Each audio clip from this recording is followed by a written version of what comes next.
क्या साल 2029 में डिंपल यादव उत्तर प्रदेश की मुख्यमंत्री बनेंगी? अब आप लोग भी सोच रहे होंगे कि चुनाव तो साल 2027 में है, मैं 2029 का जिक्र क्यों कर रहा हूं? इसके पीछे की बड़ी वजह यह है कि इस समय समाजवादी पार्टी के समर्थकों को ये उम्मीद है कि 27 में तो हमारी सरकार बनेगी ही बनेगी, लेकिन 29 में इंडी अलायंस भी जो है राष्ट्र के नजरिए से सरकार बनाएगी। और जैसे नेताजी यूपीए सरकार में शामिल थे, ठीक वैसे ही अखिलेश भी इंडी अलायंस की सरकार अगर बनती है तो उसमें शामिल होंगे और अपने जाने के बाद यूपी से कुर्सी जो है अपनी पत्नी डिंपल यादव को सौंपेंगे। ठीक वैसे जैसे लालू यादव ने अपनी पत्नी राबड़ी देवी को सौंपी थी, ठीक उसी तरीके से यहाँ पर भी फैसले लिए जाएंगे।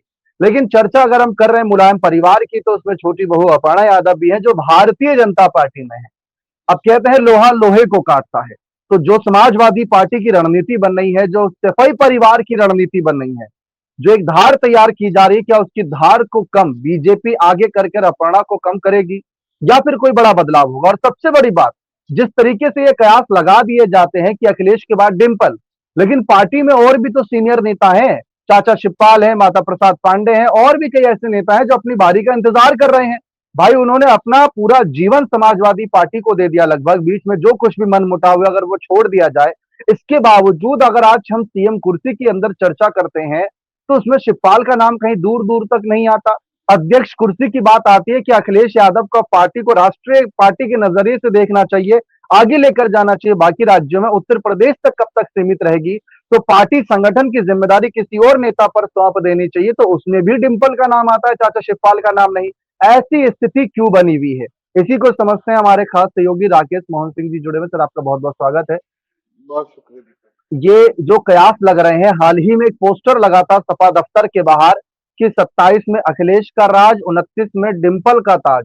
ये एक बड़ा पोस्टर छपा था जिसकी चर्चा खूब हुई, लेकिन इस पोस्टर के क्या मायने निकाले जा सकते हैं और क्या इनकी धार, इनकी ताकत को कम करने के लिए अपर्णा यादव क्या एक ऐसा हथियार साबित हो सकती है जो इनके सारे चारों खाने चित्त कर दें? और क्या चाचा शिवपाल को नजरअंदाज करना समाजवादी पार्टी को कहीं भारी तो नहीं पड़ जाएगा? क्या लगता है सर आपको? देखिए, चाचा शिवपाल से ही बात को शुरू करते हैं। चाचा शिवपाल इस बात को कह चुके हैं कि मेरा एकमात्र ध्येय अब ये है कि मैं पार्टी को जिताऊं और सत्ता में लेकर आऊं।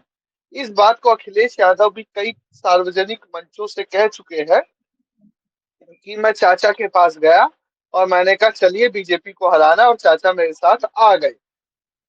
ऐसा नहीं है कि चाचा के राजनीतिक महत्वाकांक्षाएं नहीं है। चाचा की राजनीतिक महत्वाकांक्षाएं हैं। आपको एक मैं किस्सा बताता हूँ।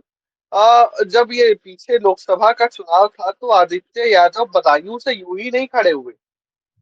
अखिलेश चाह रहे थे कि शिवपाल खड़े हो बदायूं से और शिवपाल केंद्र की राजनीति करे, लेकिन शिवपाल यादव ने मना कर दिया। तब ये हुआ कि आदित्य यादव को खड़ा कर जी। देते हैं और आदित्य यादव वहां से चुनाव लड़े। तो कहीं ना कहीं इस बात को मैंने यहाँ पर इसलिए दोबारा रिपीट किया कि कहीं ना कहीं चाचा शिवपाल ने अपनी ये राजनीतिक महत्वाकांक्षा तो साबित कर दी है कि जब तक वो जीवित रहेंगे उत्तर प्रदेश की राजनीति करेंगे, और उत्तर प्रदेश छोड़कर वो दिल्ली नहीं जाने वाले, क्योंकि उनको भी पता है कि उत्तर प्रदेश में वो एक छत्रप की तरह है। उनका जो वो एक खुद एक पावर सेंटर है यूपी के अंदर, चाहे ये बात मौजूदा सरकार भी जानती है। तो इसलिए शिवपाल छोड़कर जाने वाले नहीं है। फिर दूसरी बात जो रही कि सीएम बनने की, तो चाचा शिवपाल अपने आप को बेहतर भूमिका में उसमें देखते हैं जैसे वो मुलायम सिंह यादव के साथ थे। मुलायम सिंह यादव भले ही बहुत मजबूत मुख्यमंत्री थे, लेकिन शिवपाल यादव के फैसलों के बाद कई बार मुख्यमंत्री के फैसले बदल दिए जाते थे या बदले जाते थे, और वो बात सीएम खुद कह देते थे कि ठीक है, जैसा शिवपाल कह रहा है वैसा कर लो, वैसा कर दो। तो चाचा शिवपाल की भूमिका ये थी। और देखिए, अगर डिम्पल यादव बनती है तो कहीं ना कहीं उस प्रक्रिया में भी चाचा शिवपाल ही पावर सेंटर होंगे, क्योंकि डिम्पल यादव की राजनीतिक समझ, सूझबूझ, चेतना, विवेकशीलता उतनी अधिक यूपी में नहीं है जितनी चाचा शिवपाल की है। इसलिए भले ही चाचा मुख्यमंत्री ना बने, लेकिन मुख्यमंत्री से कब नहीं होंगे। तीसरी बात, माता प्रसाद पांडे का जो आपने जिक्र किया, काफी नेता प्रतिपक्ष है। माता प्रसाद पांडे को बिना मांगे इस दल ने बहुत कुछ दिया है, ब्राह्मण चेहरा है, तो वो भी एक मुख्य पदों पर रहेंगे। लेकिन मैंने पहले भी कई बार कहा है दीपक जी कि ये जो क्षेत्रीय दल है, ये फैमिली इमोशंस से चलते हैं। अगर आप फैमिली के किसी व्यक्ति को कुर्सी के शीर्ष पर नहीं बैठाएंगे तो पार्टी बिखर जाएगी, पार्टी का जो जनाधार है वो बिखर जाएगा, और पार्टी उस मजबूती से लड़ भी नहीं पाएगी जिसके लिए वो जानी जाती है। जी दीपक जी। जी, लेकिन सर यहाँ पर माहौल ये भी तो बनना है कि जिस तरीके से अपर्णा यादव भी बीजेपी का हिस्सा है, एक समय पर चाचा शिवपाल को लेकर भी खूब प्रयास लगे कि बीजेपी में उनको भी ज्वाइन करा लिया जाए। अपर्णा यादव की तरफ से और कई नेताओं के द्वारा ये कहा गया था कि चाचा शिवपाल अगर आज बीजेपी में होते तो पता नहीं कहाँ से कहाँ, यानी किस बड़े पद पर होते, जबकि सपा में तो सिर्फ एक विधायक बनकर सीमित है, जबकि उम्मीद तो नेता प्रतिपक्ष बनाए जाने की उनकी की जा रही थी। लेकिन माता प्रसाद पांडे का नाम अचानक सुर्खियों में आया और उनको आगे कर दिया गया। लेकिन अब स्थिति ये बन गई है कि चाचा शिवपाल उत्तर प्रदेश नहीं छोड़ रही है। आपने भी जिक्र किया बदायूं चुनाव को लेकर, क्योंकि फजीहत तो तब भी खूब हुई थी जब पहली लिस्ट में चाचा शिवपाल का नाम था। फिर उसमें उन्होंने कह दिया कि मैं इस समय स्वास्थ्य कारणों की वजह से, उन्होंने काला चश्मा भी लगा लिया था, कुछ उनका इलाज भी चल रहा था, तो बताया था स्वास्थ्य कारणों की वजह से भी और कई और कारण भी जिसकी वजह से मैं चुनाव नहीं लड़ सकता। तो अखिलेश का फैसला अखिलेश को ही पलटने के लिए मजबूर कर दिया। तो चाचा शिवपाल की स्थिति और अखिलेश की स्थिति तो एकदम क्लियर है। लेकिन चाचा शिवपाल ही एक समय पर अखिलेश यादव के फैसलों से नाराज होकर प्रगतिशील समाजवादी पार्टी की स्थापना कर चुके हैं, ये भी नहीं भूलने वाली बात है। और हमने ये भी चीज नोटिस करी है कि जब भी कोई बड़ा चुनाव नजदीक आता है, बीजेपी हारता देखती है अपने आप को, तो जो परिवारवाद वाला स्थिति होता है उस पर बड़ा वार करती है। बिहार में भले ही तेज प्रताप को बीजेपी अपने साथ ना ले पाई हो, लेकिन ऐसा दिखाया गया कि अगर ये चुनाव जीत जाएंगे तो ये एनडीए सरकार में आ जाएंगे। और अगर हम झारखंड में जाएं तो भले ही वहां पर बीजेपी ना जीत पाई हो, लेकिन वहां पर भी शिबू सोरेन परिवार की बड़ी बहू सीता सोरेन को अपने पाले में कर लिया, चंपई सोरेन को अपने पाले में कर लिया। जो परिवार और राजनीतिक नजरिए से नजदीक थे उनको भी अपने पाले में कर लिया, ताकि स्थिति को अपने हाथ में कंट्रोल किया जा सके। क्योंकि बीजेपी को पता है कि क्षेत्रीय पार्टियों के इमोशन के साथ अगर खेलना है, उनको हराना है, तो लोहे को लोहे से काटना पड़ेगा, सीधी स्पष्ट बात है। क्योंकि यहाँ पर कोई और जाति का या कोई और नेता आगे कर दो, वो बात नहीं बनेगी। तो स्थिति है वो अंदर ही अंदर पलटना शुरू कर देते हैं। तो ऐसी सिचुएशन में बीजेपी के लिए तो इस समय देखिए बहुत मुश्किलात नजर आ रही है। 2027 के चुनाव में राम मंदिर में दान चोरी का मामला और भी कई सारे मुद्दे हैं जो उन पर हावी हैं। ऐसी सिचुएशन में 2022 के पहले भी अगर हम, जैसा मैं एग्जांपल दे रहा था, तो अपाना को अपने पाले में ले लिया था। तो क्या चाचा शिवपाल अब बीजेपी के टारगेट पर हो सकते हैं सर कि बीजेपी चाहेगी कि अगर ये आ जाए तो बात बन जाए और हो सकता है कोई बड़ा पद ऑफर कर दे, क्योंकि विधायक से अच्छा कोई और बड़ा पद शायद इनके लिए इंतजार कर रहा हो बीजेपी में। देखिए, ये बात मैं आपको बता दूं दीपक जी कि शिवपाल यादव ने विधानसभा में इस बात को सरेआम कहा था कि भैया 3 साल तो हम आपके भी संपर्क में रहे, गच्चा तो आपने भी दे दिया।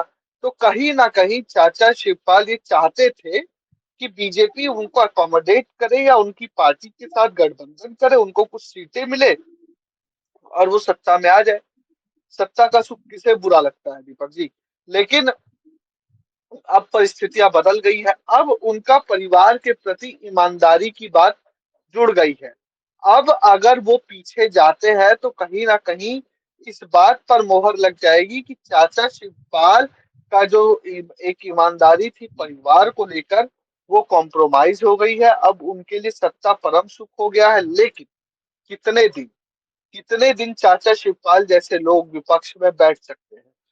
मुलायम सिंह यादव के साथ काम करना, विपक्ष में बैठना, विपक्ष की राजनीति करना, पार्टी को खड़ा करना, संगठन बनाना एक अलग विषय है। लेकिन अखिलेश यादव के साथ, माता प्रसाद पांडे के साथ या डिंपल के नीचे काम करना एक अलग बात है। मुलायम सिंह यादव ने शिवपाल को कभी भी नंबर 2 की हैसियत का नहीं बताया।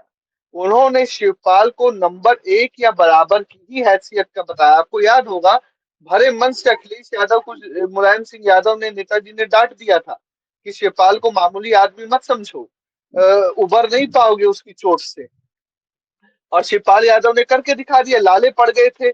बीच में समाजवादी पार्टी को नेता प्रतिपक्ष बनने में, वे यूपी विधानसभा में। लेकिन ठीक है, चाचा आए, तमाम बातचीत हुई, परिवार उस बात से आगे बढ़ गया। लेकिन क्या चाचा शिवपाल नीचे, अखिलेश यादव के नीचे, डिंपल यादव के नीचे लंबे समय तक विपक्ष की भूमिका में रह पाएंगे? अगर नहीं रह पाएंगे, और बीजेपी ने, योगी देखिए अभी तो सीट खाली नहीं है, अभी तो बाबा है, आदित्यनाथ योगी सीएम है, लेकिन उसके अलावा कोई ऐसा पद ऑफर कर देती है जो कि बड़ा पद हो, जो कि उनके बेटे के भविष्य को भी लेकर, शिवपाल अकेले नहीं है, अब उनके बेटे का राजनीतिक भविष्य भी है। परिवार में रहेंगे तो ये तो रहेगा कि एक सीट पाते रहेंगे, सांसद विधायक होते रहेंगे।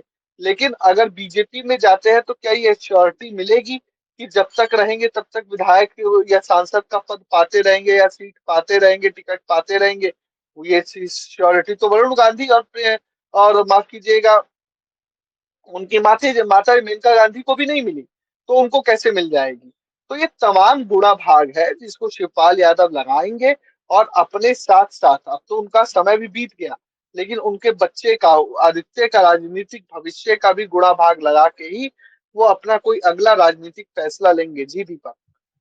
लेकिन सर यहाँ पर अब जैसा कि अपर्णा यादव भी बीच बीच में जिक्र करती रही कि अगर आज नेताजी होते तो शायद बीजेपी और सपा भी साथ मिलकर काम कर रही होती, ऐसे भी कुछ उनके समय समय पर स्टेटमेंट सामने आए हैं, क्योंकि नेताजी का झुकाव भी एक समय पर बीजेपी की तरफ जा रहा था, ऐसा वो इशारा दे रही थी अपर्णा यादव।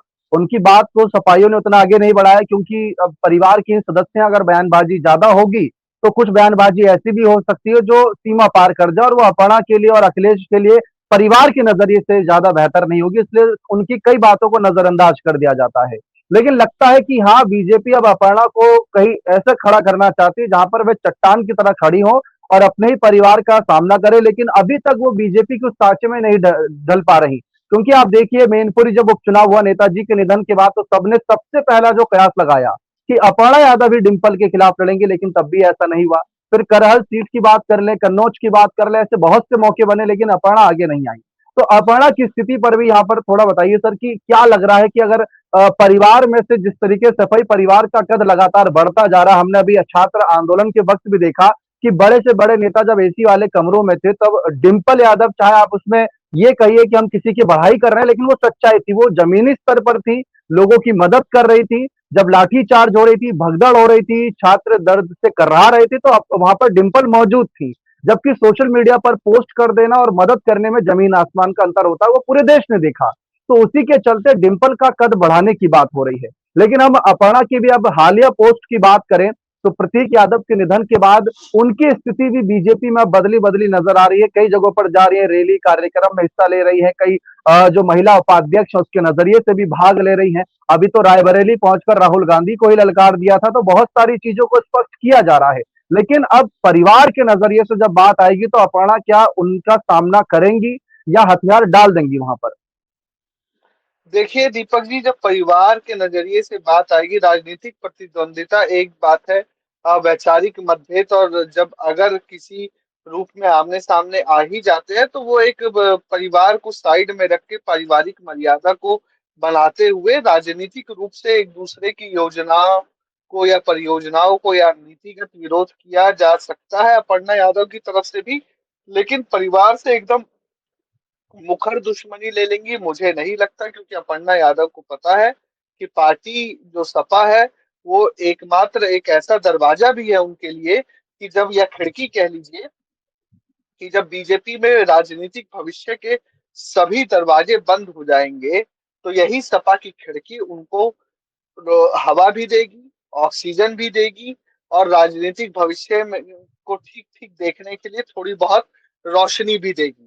तो अपर्णा यादव इस बात को जानती है, तो मुझे नहीं लगता कि वो बीजेपी के लिए या सत्ता, क्योंकि देखिए अगर उनको कुछ बड़ा मिलना होता तो अभी तक मिल गया होता, बहुत मिल मिल के क्या मिलेगा, विधायक बन जाएंगी। इससे ज्यादा मुझे नहीं लगता कि अपर्णा यादव को दिया जाएगा, क्योंकि महिला आयोग का उपाध्यक्ष पद भी कितना महत्वपूर्ण है वो तो मैंने केजीएमयू में जब प्रकरण हुआ उसमें किस तरीके से अपर्णा यादव के साथ बर्ताव किया गया, उसके बाद पता चल गया कि यूपी में उस पद की कितनी अहमियत है। तो अपर्णा यादव भी तो ये बात समझ गई होंगी। तो सिर्फ बीजेपी के लिए या बीजेपी की सत्ता सुख के लिए कि वो सपा से लड़ जाएंगे, और वो भी यादव परिवार से, मुझे बड़ा मुश्किल लगता है, क्योंकि अपर्णा यादव एक राजनीतिक भविष्य सपा में भी है। जी दीपक।